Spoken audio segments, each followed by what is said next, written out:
Hello and welcome to all my students, my UG PG students.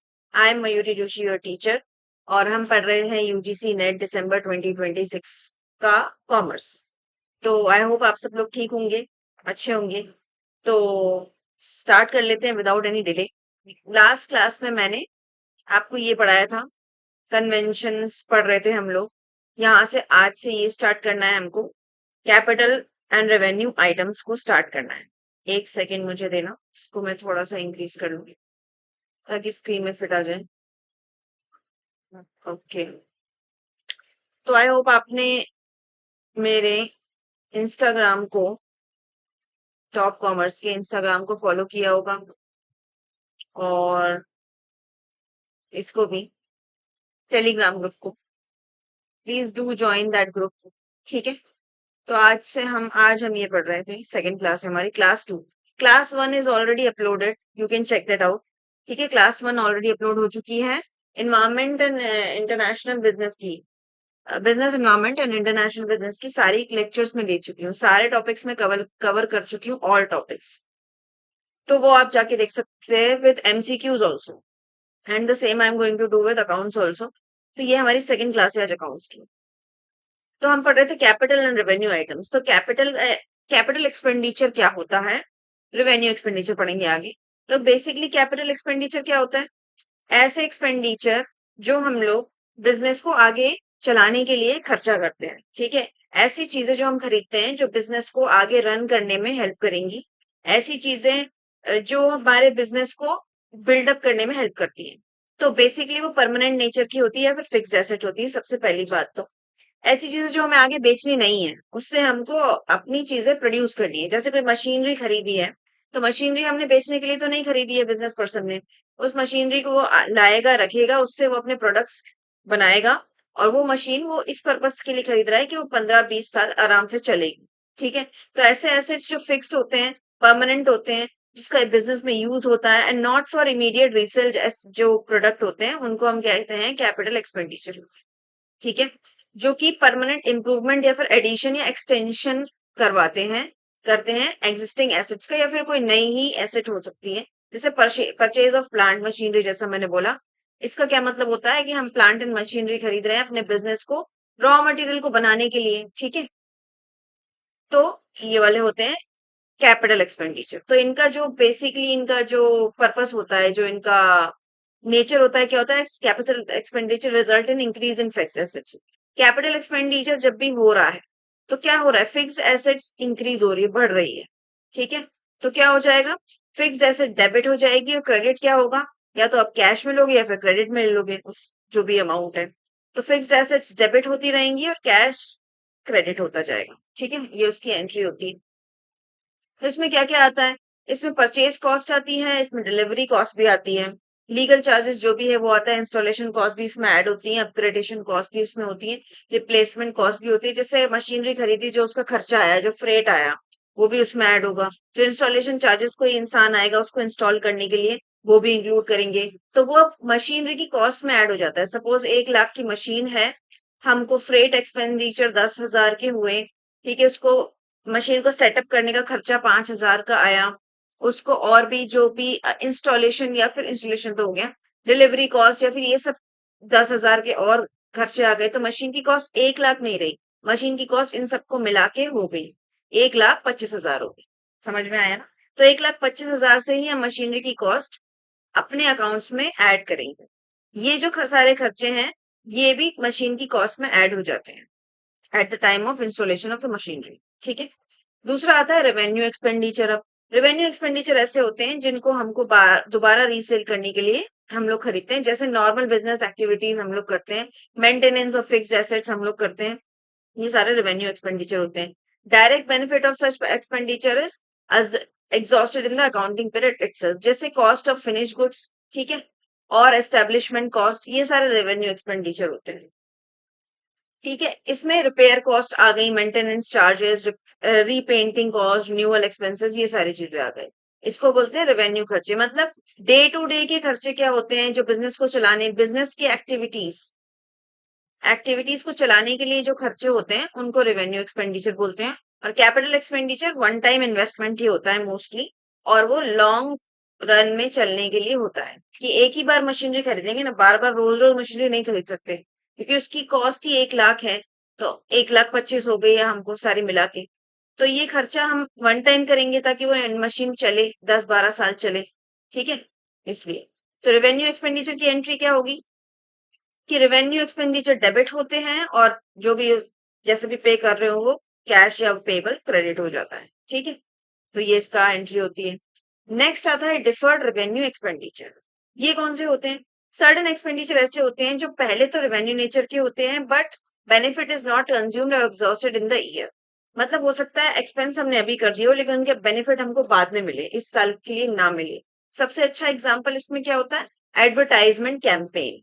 Advertisement के जो खर्चे होते हैं, जैसे हमको अपने प्रोडक्ट को एडवर्टाइज करना है, तो अभी तो मैंने खर्चा कर दिया 10,000 25,000 रुपए का, मैंने कंपनी को दे दिया कि तुम आप मेरा प्रमोशन कर दो।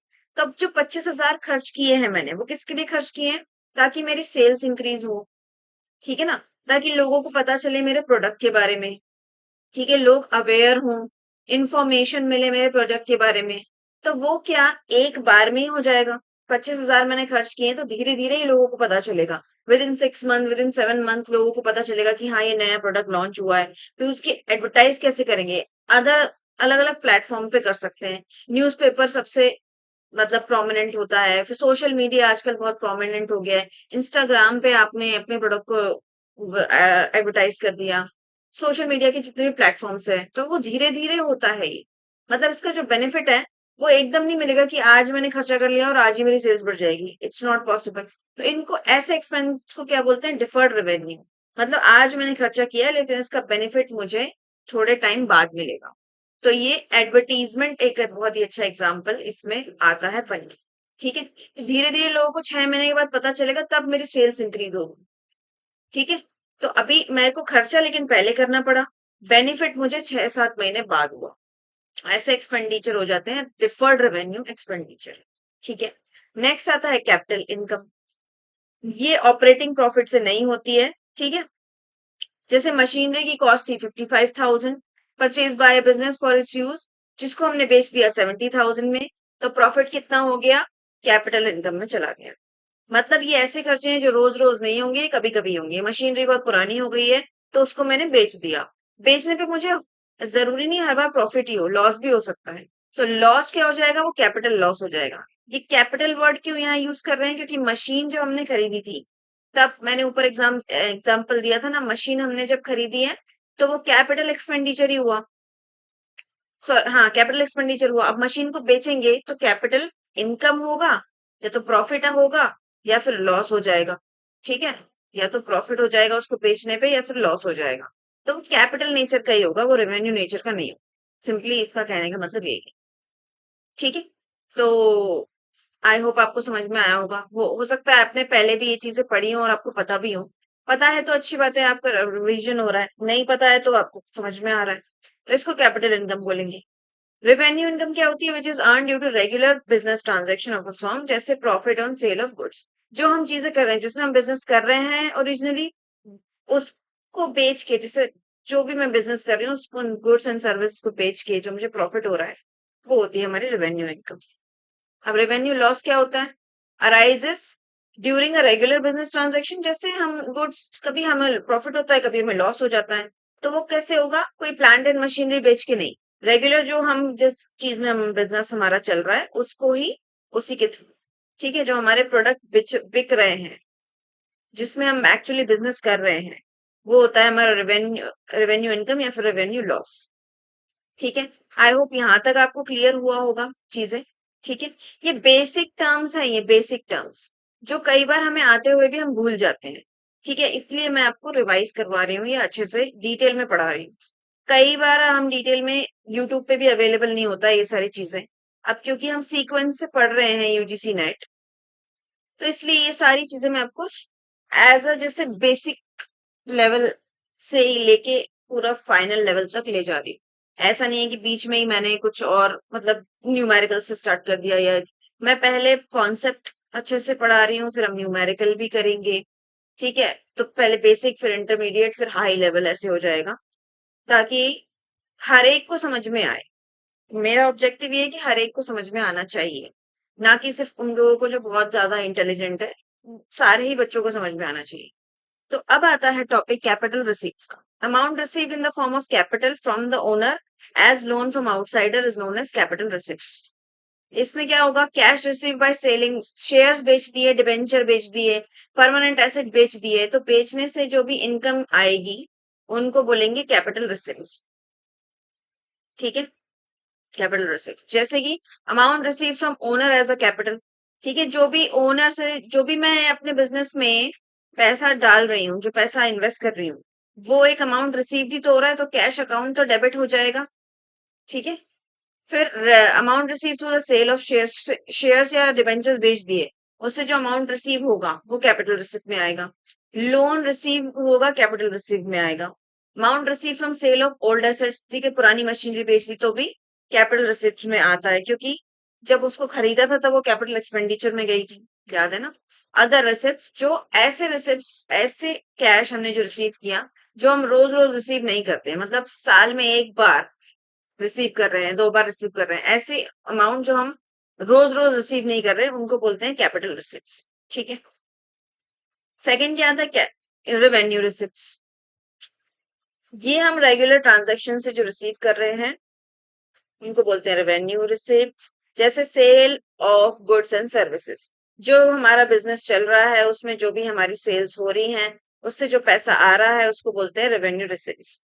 It is a regular type of income होती है ये जो है नॉन रिकरिंग इनकम बोल सकते हैं इसको, अपनी नोटबुक में लिख सकते हो, नॉन रिकरिंग। ठीक है, नॉन रिकरिंग इनकम होती है ये, और इसको इरेगुलर इनकम भी बोल सकते हैं, इरेगुलर इनकम। तो जल्दी डिफरेंशिएट डिफरेंशिएट करना आएगा। और ये जो होती है रेगुलर टाइप, ये रेगुलर इनकम होती है। ठीक है, रिकरिंग भी बोल सकते हैं, रिकरिंग इनकम, बार बार होने वाली इनकम। ये सबसे बेस्ट डिफरेंशिएट करने के लिए ये पॉइंट सबसे बेस्ट है दोनों के बीच में। तो ये मेन सोर्स ऑफ इनकम होती है, बिजनेस की main source of income revenue receipts ही होती है। ये कैपिटल रिसिप्ट्स तो हमको हो जाती हैं, अगर हो रही हैं तो अच्छी बात है, नहीं जरूरी नहीं कि हर बार ही हो। तो इससे पता क्या चलता है कि ट्रेडिंग जो पी एंड एल अकाउंट है उसमें प्रॉफिट हुआ, हमारे प्रोडक्ट को बेच के प्रॉफिट हुआ या लॉस हुआ उस पर्टिकुलर साल में, जिस भी पर्टिकुलर साल में अपन हम लोग अकाउंट्स बना रहे हैं। इसमें क्या आता है, receive from sale of goods and services, discount, commission, rent, ये सारे जो वो होते हैं चीजें। Sale of waste paper packing cases, क्योंकि हम रेगुलर बेस पे अगर सेल कर रहे हैं तो ये भी रेवेन्यू रिसिप्ट में आएगा। ठीक है, नेक्स्ट टॉपिक आता है फाइनेंशियल स्टेटमेंट। आप सबको पता होगा कि फाइनेंशियल स्टेटमेंट्स बनते हैं at the end of the, usually at the end of the year. ठीक है, इससे क्या पता चलता है, इससे पता चलता है कि हमारे को प्रॉफिट कितना हुआ, लॉस कितना हुआ, एसेट्स कितनी है, लाइबिलिटीज कितनी है, लोन कितना ले रखा है, फिक्स्ड एसेट्स कितनी है, करेंट एसेट्स कितनी है, ये सारे एसेट्स में पता चलेगा। लोन कितना ले रखा है, कितना नहीं, ये सब लाइबिलिटीज में पता चलता है। तो फाइनेंशियल स्टेटमेंट एंड प्रोडक्ट होता है अकाउंटिंग प्रोसेस का। ठीक है, ताकि हमको पता चले कि हम, हमारा जो पोजीशन है, बिजनेस की पोजीशन, वो पॉजिटिव है या नेगेटिव में जा रही है। ये समराइज फॉर्म होता है, detail information about financial of an entity also discloses its financial position at the end of the period। ठीक है, लीगल रिक्वायरमेंट्स क्या होते हैं, this should be based on accrual basis पे या डबल एंट्री सिस्टम पे ही होने चाहिए ये financial statements, single entry system पे नहीं हो सकते ये। ठीक है, और statement of P and L should be annexed in with the balance sheet, ये इसके मेन चीजें होती हैं। ठीक है, इसमें कंपनीज सेक्शन सेक्शन दिया हुआ है कि सेक्शन 240 के अंदर ये इंक्लूड होता है कि फाइनेंशियल स्टेटमेंट ऐसे बनानी है। ठीक है, तो आपको याद रहे तो बहुत अच्छी बात है। इसमें क्या क्या होता है फाइनेंशियल स्टेटमेंट्स में, ये पढ़ लेते हैं। सबसे पहले बैलेंस शीट स्टेटमेंट क्या होता है, इसमें एसेट्स लाइबिलिटी पता चलती है कि बिजनेस की एंटरप्राइज की क्या है। पोजीशन स्टेटमेंट भी इसको बोलते हैं। पी एंड एल भी बनता है, ऑल दो पी एंड एल पहले बनता है ट्रेडिंग पी एंड एल, उसके बाद बैलेंस शीट, बट ठीक है, इसमें सीक्वेंस नहीं पूछा जाएगा आपको, मोस्टली क्वेश्चन में सीक्वेंस नहीं आता है। पूछ सकते हैं कि फाइनेंशियल स्टेटमेंट किस टाइप से बनता है, या ऐसी कोई क्वेश्चन आ सकता है। पी एंड एल में क्या पता चलेगा कि प्रॉफिट हुआ या लॉस हुआ, इसको इनकम स्टेट, ये जरूर पूछ सकते हैं कि P and L is also known as what statement, ऐसा क्वेश्चन तो बन जाएगा, बन सकता है। कि what is P and L statement, P and L को और क्या बोलते हैं, इनकम बोलते हैं, एक्सपेंस बोलते हैं, लॉस बोलते हैं, क्या बोलते हैं, तो इनकम स्टेटमेंट। ऐसे ही सेम इसमें बन सकता है, balance sheet is also known as position statement. तो ये बहुत अच्छा क्वेश्चन बन सकता है इससे। फिर कैश कैश फ्लो स्टेटमेंट बनता है AS3 के अकॉर्डिंग। तो क्या दिखाता है इसमें, कैश और कैश इक्विवेलेंट्स क्या है। हर बार जरूरी नहीं है कैश फ्लो स्टेटमेंट बने, कंपनी के केस में मोस्टली कैश फ्लो स्टेटमेंट्स बनते हैं। Statement of changes in equity भी कंपनी के केस में बनता है। अब कोई सोल प्रोप्राइटर है तो वो पी&एल बना देगा और बैलेंस शीट बना देगा, ठीक है। चेंजेस इक्विटी में कितने हुए ड्यूरिंग द ईयर, इसमें नोट्स टू अकाउंट्स भी बनते हैं, जैसे आपने पढ़ा ही होगा, ये सारी चीजें इसमें बनती है। तो section 129 of the companies act में रिक्वायर क्या कर रहा है, that every company to prepare its financial statement every year in the form of prescribed schedule. Prescribe जो शेड्यूल दिया है उसी के अकॉर्डिंग बनाना है, अपना कोई भी फॉर्मेट से नहीं बनाना, ठीक है। Got my point. नेक्स्ट पढ़ते हैं बैलेंस शीट। हम ये बैलेंस शीट का एक्चुअली फॉर्मेट दिया हुआ है, ये किसके अंडर आता है, schedule 3 part 1 of the companies act 2013 के अंदर। तो हम एक बैलेंस शीट का मैं एक आपको ये लेके आई हूँ, ऐसी दिखती है balance sheet. Format of the balance sheet ये होता है, थोड़ा सा ब्लर होगा लेकिन कोई बात नहीं, जूम कर लूंगी, जूम कर देती हूँ। बेसिकली आपको पता होगा आपके बुक्स में या कहीं, एक सेकेंड। तो ये कंपनी की बैलेंस शीट है, ठीक है, कंपनीज एक्ट 2013 के अंदर। तो ये यहाँ पे पर्टिकुलर होते हैं, ये नोट नंबर होता है, ये प्रीवियस करंट ईयर का होता है, ये प्रीवियस ईयर का क्यों होता है, टू कंपेयर द जो अमाउंट्स है विद द प्रीवियस ईयर की क्या क्या चेंजेस हुआ। तो इसमें मेन मेन हेडिंग पढ़ लेते हैं। इक्विटी एंड लाइबिलिटीज पहले आता है, फिर आता है शेयर एप्लीकेशन मनी जो भी होगा, नॉन करंट लाइबिलिटीज आती हैं, फिर करंट लाइबिलिटीज आती है। अब ये जिस सीक्वेंस में दिया है उसी सीक्वेंस में ही बनाना होता है हर किसी को, ये आप ऊपर नीचे नहीं कर सकते इसका सीक्वेंस। फिर इसका टोटल आ जाता है, लाइबिलिटीज का टोटल आ गया, फिर एसेट आ जाएगा, एसेट में आएगा नॉन करेंट एसेट्स, इसमें फिक्स्ड आ गया, नॉन करेंट इन्वेस्टमेंट आ गया, ठीक है, फिर करंट एसेट्स की सारी चीजें आ गई, लास्ट में इसका टोटल। तो यहाँ पे इन दोनों का टोटल, ये टोटल यहाँ हो रहा है शो, ये टोटल यहाँ हो रहा है, ये प्रीवियस ईयर का टोटल, यहाँ पे प्रीवियस ईयर का टोटल। कंपैरिजन में पता चल जाएगा कि पहले के एसेट लाइबिलिटी ज्यादा थे, अब एसेट लाइबिलिटी ज्यादा है। तो आई होप आपको बैलेंस शीट का फॉर्मेट आया होगा समझ में। ये होता है स्टेटमेंट ऑफ पी&एल, ठीक है। ये भी किसके अंदर आता है, schedule 3 part 2 of the companies act 2013। इसका फॉर्मेट क्या है, पी&एल का फॉर्मेट होता है। ये भी कंपनीज जो होती हैं वो ऐसा ही फॉर्मेट बनाती है।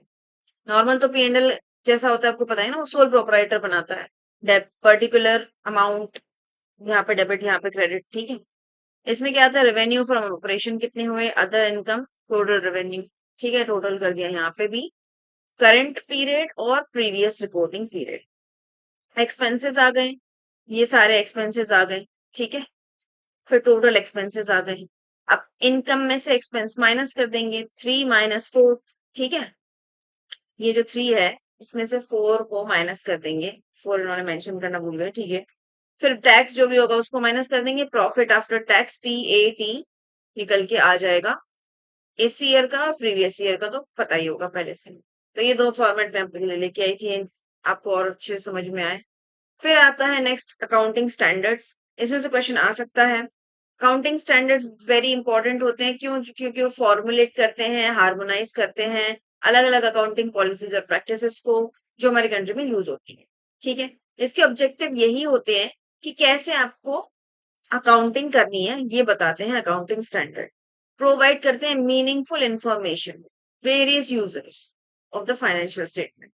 ऑब्जेक्टिव इसका ये होता है स्टैंडर्डाइज करना, कि सब लोग एक जैसे ही अकाउंटिंग करें, कोई अपने मन से कुछ अलग अलग अकाउंटिंग ना कर दे, ताकि यूनिफाइड एक स्टैंडर्ड मेंटेन हो, ठीक है।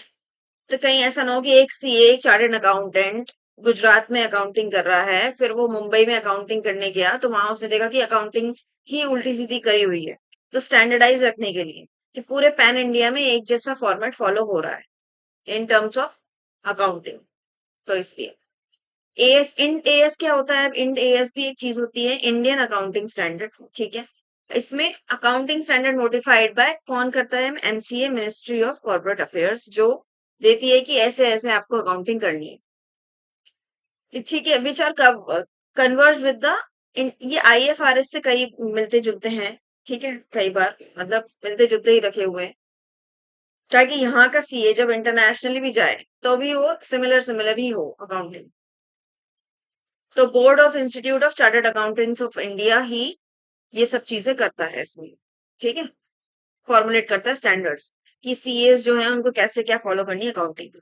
तो एमसीए क्या करता है, बाय वे ऑफ नोटिफिकेशन उन्होंने दिया था February 16, 2015 को कि जो भी रूल्स इसमें दिए हैं वो इफेक्टिव होंगे कब से, 1 अप्रैल 2015 से, और उन्हीं रूल्स के अकॉर्डिंग ही एक चार्टर्ड अकाउंटेंट को अकाउंट्स प्रिपेयर करने हैं, एक अकाउंटेंट को अकाउंट्स प्रिपेयर करने हैं अंडर सेक्शन 133। ये सारे इसमें सेक्शन दिए हुए हैं। कंपनीज एक्ट के अंदर भी सेक्शन 210A में 1956 में भी कंपनीज एक्ट था, फिर वो रिवाइज हो गया था 2013 में, ठीक है, उसके अकॉर्डिंग भी बताया गया है कि इंड एएस कैसे होनी चाहिए। तो ये बेसिक फैक्चुअल इंफॉर्मेशन है। तो बेसिकली ये जो इंड एएस है, इसमें मैं अलग अलग इंड एएस आपके लिए लेके आई हूँ। क्वेश्चन आ सकता है तो इसके नेम्स हम पढ़ लेते हैं, और ये पीडीएफ मैं आपको दे दूंगी टेलीग्राम पे। ठीक है, तो फिर आप कमेंट सेक्शन में जरूर बोल देना कि सेंड द पीडीएफ। तो मैं इसको देके अगर आपको डाउट होता है then we can discuss it in another video. अभी मैं इसके नेम थोड़ा बहुत डिस्कशन इसका कर लेते हैं, ठीक है। तो इन डेज 101 क्या है, first time adoption of Indian accounting standards, मतलब पहली बार में कैसे अडॉप्ट करोगे इंडियन अकाउंटिंग स्टैंडर्ड्स को, उसको लेके होता है 101 फर्स्ट टाइम अडॉप्शन। सेकंड होता है शेयर बेस्ड पेमेंट, पेमेंट किस तरीके से करनी है अपने एम्प्लॉयज को, ठीक है, उससे रिलेटेड होता है गुड्स एंड सर्विसेज बेचने पे किस टाइप से पेमेंट करनी है, शेयर्स देने हैं या वो देने हैं, ये ऑप्शनल होता है, हो सकता है कंपनी दे, हो सकता है कंपनी ना दे, ठीक है। थर्ड होता है AS3 बिजनेस कॉम्बिनेशन, अलग अलग कॉम्बिनेशन इसमें रिक्वायर्ड होते हैं, वन और मोर बिजनेस, ठीक है, जैसे जैसे भी उनको करना हो उसमें। AS4 में क्या होता है, इंश्योरेंस कॉन्ट्रैक्ट के बारे में बात कर रहे हैं कि इंश्योरेंस कॉन्ट्रैक्ट किस टाइप से होनी चाहिए, ठीक है।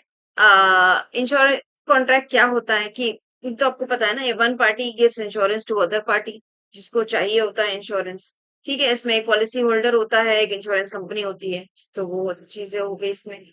Non current asset held for sale and discontinued operation, ऐसे नॉन करंट एसेट जो सेल के लिए हो और उस डिसकंटिन्यूड ऑपरेशन के लिए रखे हो। डिसकंटिन्यूड ऑपरेशन कंपोनेंट होता है ऑफ एन एंटिटी इधर हैज बीन डिस्पोज्ड ऑफ, और या फिर क्लासिफाइड कि इसको बेचना ही है, डिसकंटिन्यू करना है इसको, ठीक है। 106 क्या हुआ, exploration and evaluation of mineral resources से रिलेटेड जो भी चीजें होंगी वो इसमें आएंगी, इस एएस में, इंड एएस में आएंगी। सेवेंथ क्या होता है, फाइनेंशियल इंस्ट्रूमेंट डिस्क्लोजर, कि आपको क्या क्या डिस्क्लोज करना है वो इसमें मेंशन्ड है। ये एक्चुअली और डिटेल में है, यहाँ पे हम शॉर्ट में ही लेके आए हैं, ठीक है, कि क्या क्या इसमें डिस्क्लोज करना है, क्या चीजें फाइनेंशियल इंस्ट्रूमेंट लगाने हैं, फाइनेंशियल पोजीशन परफॉर्मेंस बतानी होती है, ये सब चीजें, ठीक है। 108 है ऑपरेटिंग सेगमेंट्स में कि किस टाइप से ऑपरेट करना है, ठीक है। ठीक है, एग्रीगेशन कैसे ऑपरेटिंग सेगमेंट्स मीट कैसे करना है स्पेसिफिक क्राइटेरिया को, ये सारी चीजें हैं, ठीक है। फिर आता है फाइनेंशियल इंस्ट्रूमेंट्स 109 कि क्या क्या assets liability present relevant useful information to the users, ऐसे इस टाइप से बैलेंस शीट दिखाएं ताकि यूजर्स को समझ में आए कि उस बैलेंस शीट में हो क्या रहा है, क्योंकि कंपनी को आपको पता ही होगा, कंपनी को डिस्क्लोज करनी पड़ती है अपनी बैलेंस शीट अपनी वेबसाइट पे, ठीक है, ताकि यूजर्स कौन से होते हैं, इन्वेस्टर्स सबसे इंपॉर्टेंट, ठीक है, जिन्होंने क्रेडिटर्स जिन्होंने लोन दिया होता है कंपनी को, debenture holders, equity share holders, preference share holders, ये सब जो यूजर्स होते हैं, कस्टमर्स भी at certain point of time, ठीक है। तो ये सब यूजर्स होते हैं, इनको पता होना चाहिए कि कैश फ्लो कंपनी प्रॉफिट में है या लॉस में चल रही है। कंसोलिडेटेड फाइनेंशियल स्टेटमेंट, ये तो आपने पढ़े भी होंगे, इसको किस टाइप से शो करना है ये पूरा इंड एएस 110 में दिया हुआ है, ठीक है। कंसोलिडेटेड फाइनेंशियल स्टेटमेंट क्या होते हैं कि सारे फाइनेंशियल स्टेटमेंट को कंसोलिडेट कर दिया, कंसोलिडेट P&L, ठीक है, बैलेंस शीट है प्रिपेयर्ड, जिसमें हम डिस्क्लोज करते हैं प्रॉफिट कितना हुआ, लॉस कितना हुआ, group of total assets and total liabilities, ठीक है, एक बार में सारी चीजें पता चल जाए इसलिए ये बनाते हैं। नेक्स्ट आता है जॉइंट एग्रीमेंट्स, ठीक है, कितने जॉइंट एग्रीमेंट्स हैं एंटिटी के, ठीक है, how many are the parties of joint agreement, two और more parties should have joint control. फिर आता है disclosure of interest in other entities, ठीक है, कंपनी को अपना सारा चीजें बतानी चाहिए financial statement to evaluate nature and risk associated with it, ठीक है, ताकि उनकी परफॉर्मेंस वगैरह मेजर कर पाए। 13 होता है, मतलब 113 होता है फेयर वैल्यू मेजरमेंट। जो भी एसेट्स लाइबिलिटी खरीदे हैं उनकी फेयर वैल्यू पता चले, उनकी वैल्यू गलत ना लिखी हो। फेयर वैल्यू मेजरमेंट डिस्क्लोजर होना चाहिए कि ये नहीं कि जो मशीन है वो 1 लाख में खरीदी थी लेकिन हम शो कर रहे हैं कि 2 लाख में खरीदी थी, ताकि हमारे एक्सपेंसेस ज्यादा दिखे, ताकि टैक्स कम देना पड़े। तो ये अलाउड नहीं है, ठीक है। रेगुलेटरी डिफरल अकाउंट्स में क्या है कि specify the financial reporting requirement for regulatory, ठीक है, does arise when entity provides goods or services customer at a price or rate subject to rate regulation। Rate regulation के अकॉर्डिंग क्या है उसमें ये सब पता चलता है, ठीक है। Revenue from contracts with customers, कि क्या क्या कॉन्ट्रैक्ट्स किए, लीज कॉन्ट्रैक्ट्स कितने हैं, इंश्योरेंस कॉन्ट्रैक्ट कितने हैं, ये सारा इसमें पता पता होता है, पता चलता है कि कैसे करना है, ठीक है। अब आता है इंड AS1, मतलब AS1, ठीक है। ये हमने यहाँ तक कौन से पढ़े, ये 100 वाले लाइन के थे, 101 से, ठीक है। अब ये भी इंपॉर्टेंट है, इंड AS जो 1 है, ठीक है, इसमें प्रेजेंटेशन कैसे करना है फाइनेंशियल स्टेटमेंट का वो बताया जाता है, ठीक है। इसमें क्या क्या आएगा, फाइनेंशियल स्टेटमेंट, ये थोड़ा इंपॉर्टेंट है, इसमें से क्वेश्चन आ सकता है बेसिकली, ठीक है। इसमें फाइनेंशियल स्टेटमेंट कैसे बनाना है, इसमें क्या क्या होना चाहिए, balance sheet at the end of the period, P&L हो गया, इक्विटी का जो स्टेटमेंट है वो, कैश फ्लो स्टेटमेंट, और नोट्स टू अकाउंट्स जो होते हैं ना, और एक्सप्लेनेटरी इंफॉर्मेशन कि ये यहाँ क्यों लिखा, वो जैसे सस्पेंस अकाउंट है तो उसमें क्या क्या है, ये सब चीजें। तो ये 1 हो गया। 2 होता है इन्वेंट्रीज अकाउंटिंग, ठीक है। इंडेस 2 क्या होता है, इन्वेंट्री मतलब स्टॉक को हम कैसे, आप कौन सा मेथड से स्टॉक को जो है मेजर कर रहा है, ठीक है। लीफो लगाया है कि फीफो लगाया है, होते हैं ना ये मेथड्स, अलग अलग मेथड्स होते हैं। उसको कॉस्ट वैल्यू पे दिखा रहे हो कि मार्केट वैल्यू पे दिखा रहे हो, क्वांटिटी कितनी है उसको फिजिकली वेरीफाई करो, ठीक है। फिर आता है स्टेटमेंट ऑफ कैश फ्लो। इसमें क्या पता चलता है कि कैश फ्लो स्टेटमेंट आपको किसके लिए, यूजर जो फाइनेंशियल स्टेटमेंट को रीड कर रहा है उसके लिए। इससे ये पता चलता है कि कैश फ्लो कितना कैश जनरेट किया 1 साल में, ठीक है, कितना कैश यूटिलाइज किया। तो 3 तरीके से बनता है, इसमें 3 चीजें होती हैं, एक ऑपरेटिंग एक्टिविटी होती है, फाइनेंसिंग होती है, इन्वेस्टिंग होती है, जो आपने कैश फ्लो स्टेटमेंट में पढ़ा होगा, जब भी बनाया भी होगा आपने कैश फ्लो स्टेटमेंट अपनी लाइफ में, कभी तो 11th 12th में UG PG में बनाया होगा। इसमें ये सारे ऑपरेटिंग एक्टिविटीज मतलब नॉन कैश एक्सपेंसेस, ये सब चीजें। फाइनेंसिंग में मतलब लोन वगैरह की बात कर रहे हैं, इन्वेस्टिंग में परचेज ऑफ सेल मशीनरी की, कैपिटल इन्वेस्टमेंट वगैरह की बात कर रहे हैं। AS8 में क्या आता है, accounting policies, changes in accounting estimate error, क्या होनी चाहिए अकाउंटिंग पॉलिसीज, क्या करेक्शन ऑफ एरर के मेजर्स ले रहे हैं, ये सारी चीजें इसमें होती है। मैंने डिटेल में इसलिए प्रोवाइड किया है कि आपको पढ़ना तो एक बार डिटेल में है, इसको रीड तो डिटेल में ही करना है, ठीक है।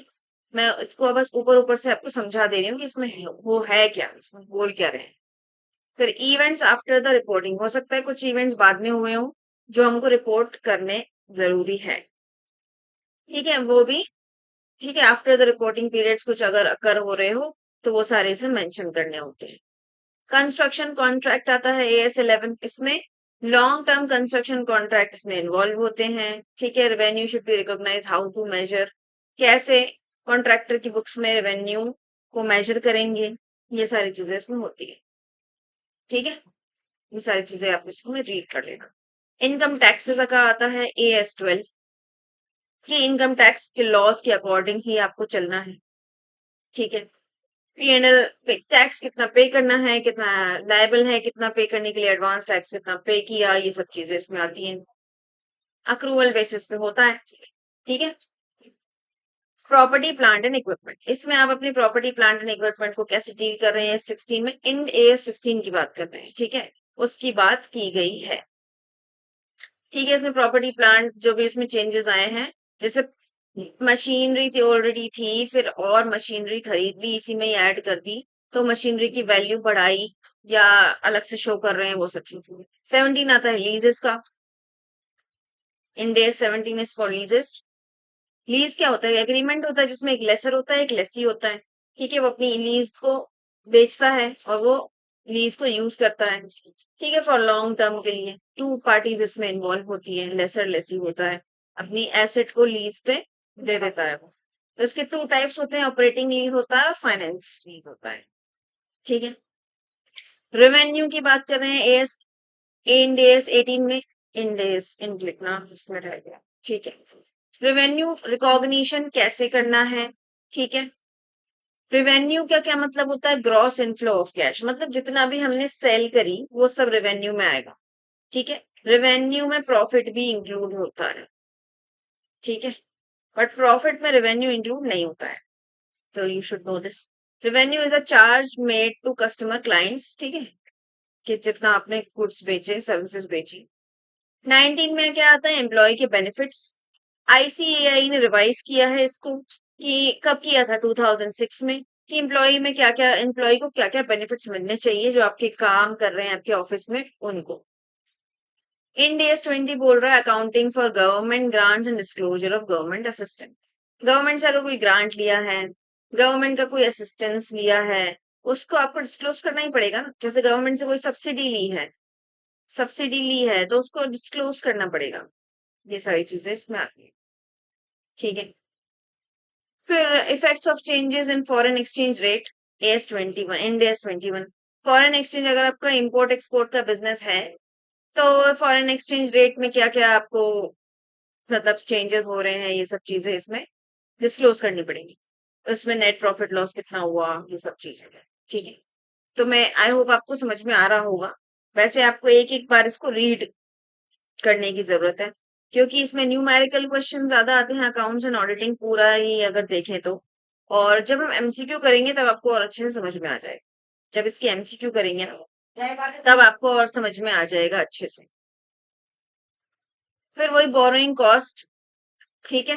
बोरोइंग कॉस्ट, इसमें बोरोइंग कॉस्ट के बारे में बोल रहे हैं कि हाँ, कैसे बोरो करना है फंड्स को, फिर कैसे फिक्स्ड एसेट्स में लगाने हैं फंड्स को, ठीक है। उसमें इंटरेस्ट कितना आना चाहिए, ये सब कितना आना चाहिए। अब ये क्या बोल रहे हैं, qualifying assets which takes a period of 12 months और मोर, इसको लॉन्गर शॉर्टर पीरियड में डिवाइड कर देते हैं, मतलब long term, medium term, short term. AS24 होता है रिलेटेड पार्टी डिस्क्लोजर। इसमें सारी रिलेटेड पार्टीज जो हैं बिजनेस से रिलेटेड, उनको सारा डिस्क्लोजर आपको करना है, ठीक है। वॉल्यूम, डिसीजन ऑफ बिजनेस, ये सब चीजें। सेपरेट फाइनेंशियल स्टेटमेंट, इसमें क्या बोल रहे हैं कि when entity prepares separate financial statement it shall account for investment in subsidiary joint venture, अलग अलग separate financial statements इसमें बनाने होते हैं। Investment in associate and joint venture, Ind AS28। Prescribe क्या करता है इसमें, investment in associate and joint venture में कितना क्या इन्वेस्टमेंट किया है, ठीक है। If entity hold directly indirectly 20% और मोर वोटिंग पावर अगर करती है, it is presume that entity है सिग्निफिकेंट इन्फ्लुएंस। एक एंटिटी दूसरी एंटिटी में 20% और मोर की अगर इन्वेस्टमेंट कर रही है तो उसका सिग्निफिकेंट इन्फ्लुएंस है उस एंटिटी में। फिर वही फाइनेंशियल रिपोर्टिंग आता है इसमें, ठीक है। हाइपर इन्फ्लेशनरी इकोनॉमीज के लिए इसमें इंड AS29 में ये सब दिया होता है, ठीक है। इसको आप रीड कर लेना। फाइनेंशियल इंस्ट्रूमेंट को प्रेजेंटेशन कैसे करते हैं, इसमें इंड AS32 में ये दिया हुआ है, ठीक है। इंटरिम फाइनेंशियल रिपोर्टिंग कैसे होगी according two clause 41 of listing agreement, ठीक है। क्या बोल रहे हैं कि इंटरिम फाइनेंशियल रिपोर्टिंग क्या होती है, for periods less than 1 year, generally for a period of 3 months, ठीक है। Less than a year, 3 months के लिए। इम्पेयरमेंट ऑफ एसेट्स क्या होता है, मतलब वीकनिंग, एसेट्स की वैल्यू कम हो गई है या वीक हो गई है, तो फिर उसका क्या आप उसमें क्या चीज उसमें कर रहे हो, वो सब चीजें। 37 आता है provision, contingent liabilities, contingent assets. उसका क्या प्रोविजन, प्रोविजन में आपको किस टाइप का, क्या कौन से प्रोविजन बनाने हैं, किसको किस टाइप किससे बनाना है, वो सब चीजें इसमें होती हैं, ठीक है। कॉन्टीजेंट लाइबिलिटी क्या होती है, पास्ट इवेंट से या फिर settlement in which outflow from the enterprise, ठीक है। पास्ट इवेंट्स से रिलेटेड होती है कॉन्टीजेंट लाइबिलिटी। इंटेंजिबल एसेट्स क्या होते हैं, वही इंटेंजिबल एसेट्स का कैसे मतलब चीजें करनी है, इसमें अकाउंटिंग करनी है, वो सब इसमें बताया गया है। Investment property Ind AS40, investment property से कैसे डील करना है, इज अ प्रॉपर्टी लैंड, ठीक है, ये सारी चीजें इसमें दी गई, इसको रीड कर लेना, मैं बार बार बोल रही हूँ। फिर आता है एग्रीकल्चर, एग्रीकल्चर की चीजों को, एक्टिविटीज को कैसे इसमें यूज करना है, वो सारी चीजें आ रही। अब एग्जिस्टिंग एएस कौन से होते हैं, जो भी एग्जिस्ट कर रहे हैं एज पर रूल्स 2020, वो सॉरी 2006। ये मेन जो एएस है ये इंपॉर्टेंट है। Disclosure, valuation of inventories, cash flow statement, contingents events occurring after the balance sheet, ऐसे इवेंट्स जो बैलेंस शीट बनाने के बाद अगर हो रहे हैं। नेट प्रॉफिट और लॉस, कंस्ट्रक्शन के revenue, property plant and equipment, और ये ठीक है। India have two sets of accounting standards, दो सेट्स के होते हैं। With accounting standard under Companies Act अलग हो गया, और आईएफआरएस एक अलग हो गया, तो टू सेट्स फॉलो करती है इंडिया, ठीक है। नेक्स्ट इसमें क्या आते हैं, ये सारे भी इंपॉर्टेंट, मतलब इंपॉर्टेंट एज इन की ये सारे में भी पढ़े ही हैं। गवर्नमेंट ग्रांट, इन्वेस्टमेंट, अमेलगमेशन, ठीक है, ये सारे भी इंपॉर्टेंट होते हैं। तो International Financial Reporting Standard IFRS, ठीक है, IASB replaced International Accounting Standard Committee in 2001, ठीक है। ये कब फॉर्म हुई थी, 1973 में, डेवलप करने के लिए इंटरनेशनल अकाउंटिंग स्टैंडर्ड्स को। तो इंटरनेशनली भी अकाउंटिंग स्टैंडर्ड फॉलो होते हैं, फिर अलग अलग कंट्रीज में थोड़ा बहुत डिफरेंस हो जाता है, बस वही है कि ग्लोबल एक्सेप्टेंस मिली इनको, फिर बात है। These IAS are applicable up to date with along with IFRS। तो इसके कुछ ऑब्जेक्टिव्स होते हैं कि इसमें IFRS फाउंडेशन इंडिपेंडेंट है, not for profit private sector organisation है, पब्लिक इंटरेस्ट में काम कर रही है, ये इंपॉर्टेंट है पढ़ना।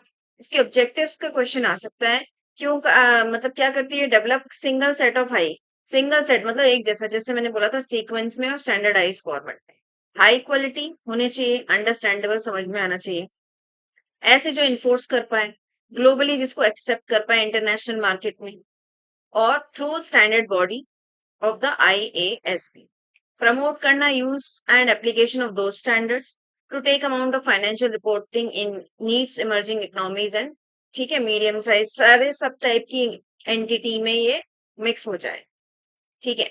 Bring amount convergence of national accounting standards international financial, ठीक है, हाई क्वालिटी सॉल्यूशन इसमें मिलने चाहिए।